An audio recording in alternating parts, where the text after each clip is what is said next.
नमस्कार. आजचा टॉपिक आहे मुलांच्या हायर एज्युकेशनसाठी इन्व्हेस्टमेंट प्लॅनिंग कशी करावी. आणि इन्व्हेस्टमेंट प्लॅनिंग करणं खूप गरजेचं आहे, कारण मुलं मोठी झाल्यानंतर कॉलेजला गेल्यानंतर आपण असं नाही म्हणू शकत की आम्हाला नव्हतं माहिती की मुलं मोठी झाल्यानंतर हायर एज्युकेशनसाठी एवढा खर्च लागणार आहे. जर आपल्याला मुलं आहेत तर आपल्याला माहिती असायला पाहिजे की ही मुलं मोठी होणार आहे आणि यांच्या हायर एज्युकेशनसाठी एवढा खर्च लागणार आहे, तर ही गोष्ट कन्फर्म आहे. म्हणून यासाठी प्लॅनिंग करणं खूप गरजेचं आहे. चला तर आपण आता कॅल्क्युलेटरच्या मदतीने समजून घेऊया की कशा प्रकारे इन्व्हेस्टमेंट प्लॅनिंग करायला पाहिजे. चला तर आता आपण समजून घेऊया की कशा प्रकारे प्लॅनिंग करायला पाहिजे. तर चाइल्ड नेम मी आता एक्झाम्पलसाठी स्वराज पकडतोय, कारण माझ्या मुलाचं नाव स्वराज आहे. तर स्वराज आहे, तर समजा त्याचे जे शिक्षण आहे तर आता त्याचं वय 4-5 वर्षे आहे.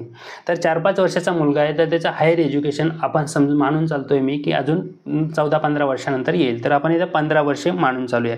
आता तुमच्या मुलाचं वय किती आहे तर ते तुम्ही त्यानुसार प्लॅनिंग करू शकता. तर मी आता अजून मानतोय की 15 वर्षे शिक्षणासाठी त्याच्या हायर एज्युकेशनच्या वेळ आहे. आणि मी एक्झाम्पलसाठी मानतोय की आता सध्या जर आपण ते हायर एज्युकेशन घेतलं तर त्याच्यासाठी 10 लाख रुपये खर्च येऊ शकतो. आता डिपेंड करते की तुमच्या मुलाला तुम्हाला काय शिकवायचं आहे. तुमच्या मुलाला डॉक्टर बनवायचं आहे, इंजिनियर बनवायचं आहे, CA बनवायचं आहे, हे तुम्ही ठरवायचं आहे. आणि त्या शिक्षणासाठी आता सध्या कॉलेजची फीस वगैरे सर्व खर्च किती लागतोय ते तुम्हाला ठरवायचं आहे. आता एक्झाम्पलसाठी मी मानून चालतोय की आता जर समजा स्वराजला शिक्षण घ्यायचं असतं तर त्याला 10 लाख रुपये खर्च कॉलेजचा येऊ शकतो. असं एक्झाम्पलसाठी मी मानून चालतोय. तुम्ही ॲक्च्युअलमध्ये काय खर्च आहे तर त्या खर्चाप्रमाणे प्लॅनिंग करायला पाहिजे. तर 10 लाख रुपये मी मानून चालतोय. आता तिसरी गोष्ट इथं आपल्याला विचारते की इयरली इन्क्रीज करणार आहे का सेव्हिंग. तर मी याला आता सध्या इयरली इन्क्रीज सेव्हिंगला सध्या बंदच ठेवतो. जर तुम्ही करू शकत असाल तर तुम्ही इन्क्रीज करू शकता. तर एक्सपेक्टेड जे रिटर्न्स आहे तर रिटर्न्स किती भेटू शकते तर ते आपण इथं टाकू शकतो. तर मी मानून चालतोय जर समजा 15 वर्षे गोलला वेळ आहे तर मी अशा ठिकाणी इन्व्हेस्ट करेल जिथं 15% पर्यंत रिटर्न हे भेटू शकतात. तर 15% रिटर्न हे भेटू शकतात असं मानून चालतोय. आणि लास्टची हे आहे एक्सपेक्टेड इन्फ्लेशन की महागाई किती आहे. तर इथं 10% महागाई अशी वाढते असं आपण मानून चालूया. मला तर वाटतं यापेक्षा जास्त शिक्षण क्षेत्रामध्ये महागाई वाढतीये, पण आपण एक्झाम्पलसाठी सध्या 10% मानून चालतोय. आता आपण याला चेक करूया की आपल्याला किती पैसे इन्व्हेस्ट करावे लागतील एवढ्या पैशासाठी. तर हे कॅल्क्युलेटर आपल्याला इथं दाखवत आहे की एक्सपेक्टेड स्वराजच्या एज्युकेशनसाठी 15 वर्षानंतर जे शिक्षण आज रोजी 10 लाख रुपयात होत आहे, हेच शिक्षण घेण्यासाठी 15 वर्षानंतर आपल्याला 41 लाख रुपये लागतील. आता 41 लाख रुपये जर लागणार आहे 15 वर्षानंतर, तर आज आपल्याला किती पैसे इन्व्हेस्ट करावे लागतील तर हे आपण आता बघूया. तर आज रोजी आपल्याला मंथली 6,777 रुपयाची जर SIP केली तर 15 वर्षानंतर 41 लाख रुपये हे भेटू शकतात. आणि जर कोणी इयरली इन्व्हेस्टमेंट करत असेल तर 76,000 रुपये जर इयरली इन्व्हेस्टमेंट केली तर 15 वर्षानंतर 41 लाख रुपये बनू शकतात. आणि जर आता सध्या कोणाजवळ लमसम पैसे असेल एक्स्ट्रा तर त्यांनी जर 5,13,000 रुपयाची लमसम केली तर 15 वर्षानंतर 41 लाख रुपये हे बनू शकतात. तर अशा प्रकारे आपण मुलांच्या शिक्षणाची प्लॅनिंग करू शकतो. आता हे झालं कॅल्क्युलेशन की आपण कॅल्क्युलेट करून बघितलं की एवढे खर्च आता सध्या लागतोय तर 15 वर्षानंतर एवढा खर्च येईल.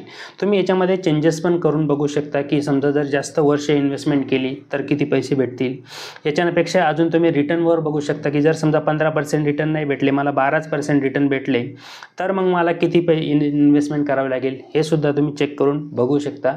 आणि त्यानुसार तुम्ही फंड सिलेक्ट करू शकता जेणेकरून जे आपण रिटर्न इथं कॅल्क्युलेट करतोय एवढे रिटर्न तुम्हाला भेटायला पाहिजे. आणि इथं महत्त्वाची अजून एक गोष्ट आहे की जी आपण इन्व्हेस्टमेंट प्लॅनिंग केली आणि जर समजा 3 वर्षे 5 वर्षे आपल्या इन्व्हेस्टमेंटला झाले आणि अचानक तुम्हाला कुठेतरी पैशाची गरज पडली, काहीतरी इमर्जन्सी सिच्युएशन आली आणि त्यावेळेस जर तुम्ही हे पैसे इन्व्हेस्टमेंटचे काढले आणि पैसे काढून तुम्ही जर तुमच्या जे काम आहे ते काम केलं तर होऊ शकतं तुमच्या जे मुलाचं हायर एज्युकेशनचं स्वप्न आहे तर ते स्वप्न अधुरं राहून जाईल.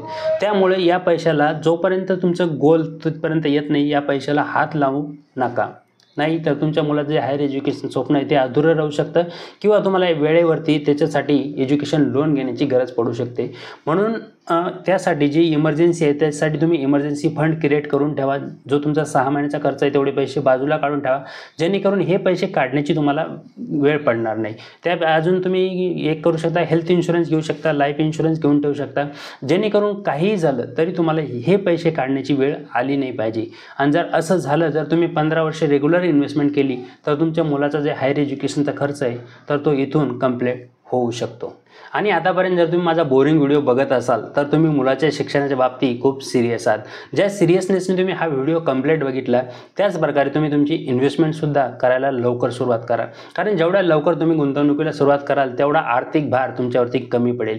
कारण जे आपलं गोल आहे ते अचीव करण्यासाठी जेवढा कमी वेळ असतो तेवढे जास्त आपल्याला पैसे इन्व्हेस्ट करावे लागते. म्हणून जेवढ्या लवकर तुम्ही चालू कराल तेवढी तुम्हाला कमी मंथली इन्व्हेस्टमेंट करावी लागेल. म्हणून लवकर गुंतवणूक चालू करा. आणि गुंतवणूक चालू करण्यामध्ये, प्लॅनिंग करण्यामध्ये तुम्हाला जर माझी काही मदत हवी असेल तर या नंबरवरती कॉन्टॅक्ट करू शकता. मी तुमची मदत करायला तयार आहे. आणि याचा व्हिडिओ जर तुम्हाला आवडला असेल तर व्हिडिओला लाईक, शेअर, सबस्क्राईब नक्की करा. खूप खूप धन्यवाद.